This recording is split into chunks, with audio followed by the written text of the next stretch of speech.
با درود فراوان به شیرزنان و غیورمردان ایران که به پا خواستند تا تومار این رژیم کثیف و آدمکش و دزد و قاتل و دروغگو و تروریست رو از این مملکت ریشه اینا رو برکنن و یک حکومت دموکراتیک انسانی که همه مردم ایران از حقوق شهروندی مساوی و نرمال که در تمام اکثر کشورهای دنیا برقراره استفاده بکنن. امروز روی سخنم با هموطنان عزیزی است که یکی از عزیزان و دلبندانشان در زندانهای مخوف جمهوری اسلامی گرفتارند. به تازگی ترفندی رو که این حکومت کثیف با همکاری فرشتگان مرگ در جامعه پزشکی که قبلا من فرشته مرگ رو تعریف کردم و اینا، در جامعه پزشکی روش هولناکی رو به کار میبرن. به این صورتی که با تزریق 4.5 تا 7 گرم استامینوفن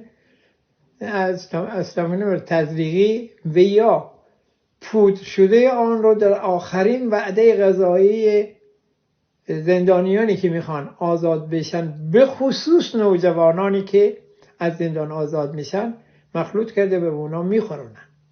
اثر این دارو اینه که بعد از 16 تا 48 ساعت باعث نارسایی کبدی و مرگ خاموش میشه که متاسفانه اکثرا فکر میکنن که این جوانان به علت تحت فشار، به علت فشار زیاد شکنجه‌ای که در زندان شدن، دچار اختلالات روی روانی شده به خودکشی کردن. نه، اینا خودکشی نکردن.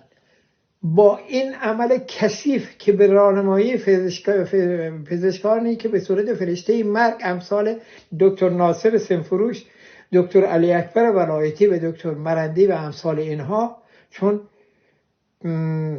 حکومت آخوندی که سواد اینجور اطلاعات نداره و سرداران لات و دزد و بی پدر مادر و عربدکش اون هم که به بی‌سوادتر از آخوندها هستن که این اطلاعات ندارن. در نتیجه این اطلاعات فرشتگان مرگ کشور ما در اختیار آنها قرار میدن و از این روش برای از بین بردن جوانان ما استفاده میکنن.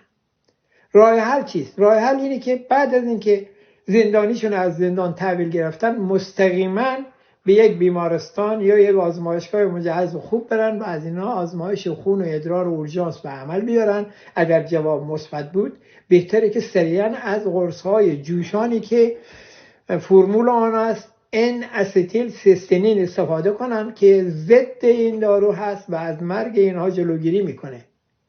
در نتیجه حتما اینو پخش کنیم، به اطلاع همه برسونین که از مرگ جوانان و عزیزان همه این مملکت جلوگیری بکنیم. چون هیچ فرقی نمیکنه که از ندا آقا سلطان گرفته، نوید افکاری گرفته، پویا بختیاری گرفته، نیکا گرفته، مهسا امینی که صاحب زمان ما بود و در نتیجه ما دیگه به اون صاحب زمان دروغین اسلامی و آخوندی هیچ قبول نداریم. اونا برن دنبال صاحب زمان خودشون.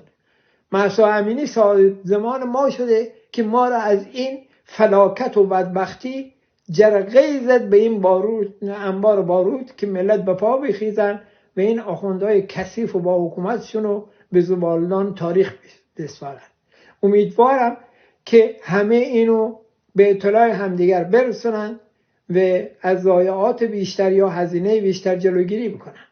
خوشبختانه در مملکت ما فقط فرشتگان مرگ نیستن، فرشتگان زندگی همچون دکتر پروفسور رضا نصیری، فول پروفسور در رشته بیماری‌های عفونی، کلینیکال فارماکولوژی و هماتولوژی و بیش از 25 سال مشاور ارشد سازمان بهداشت جهانی.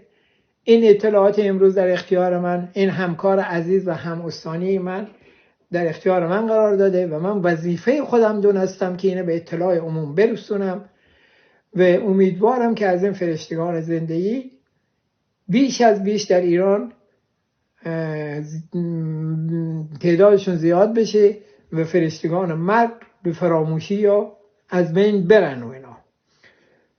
ما فرشتگان زندگی امثال دکتر نصیری یا دکتر رامین پور اندرجانی که پزشک وظیفه کریزک بوده در سال 1388 و گواهی غیر واقعی، غیر انسانی، غیر پزشکی رو امضا نکرده، قبول نکرده و متاسفانه این حکومت با اون اطلاعات سپاه خونخوارش این جوان و این پزشک وظیفه شناس از ما گرفته. امیدواریم که مملکت ما پر از فرشتگان زندگی و خالی از فرشتگان مرگ بشه، با امید پیروزی همه ملت ایران.